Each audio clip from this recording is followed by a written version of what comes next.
सुहागरात के लिए जितना एक्साइटमेंट लड़कों को होता है उससे ज्यादा लड़की को होता है। कारण क्या है ये किसी से छिपा नहीं है। पर लड़की को एक्साइटमेंट के साथ थोड़ा डर, शर्म और घबराहट होती है। मेरी शादी जबरदस्त ठंडी में हुई थी 4 जनवरी को। शादी के समय ठंड इतनी थी कि गुलाब जामुन और नान पत्थर हो गए थे।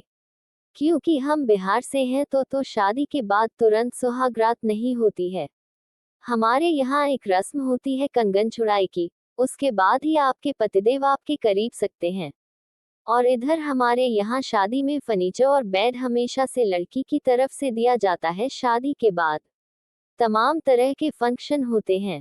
सब कुछ हुआ और मेरे घर से मिला बेड हमारे कमरे में बिछाया गया।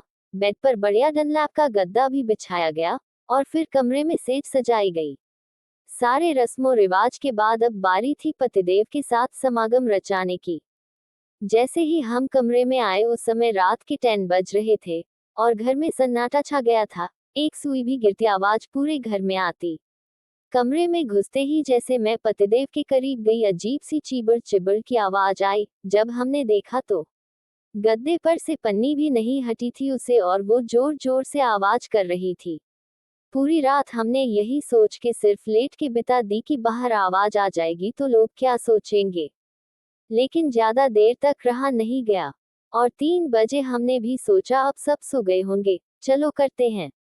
जैसे ही हम दोनों के बीच कार्यक्रम शुरू हुआ दरवाजे से भाभी की आवाज आई और बोली सो जाए अब तो पूरी जिंदगी साथ रहना है, बहुत समय है। बाहर तक आवाज आ रहे हैं।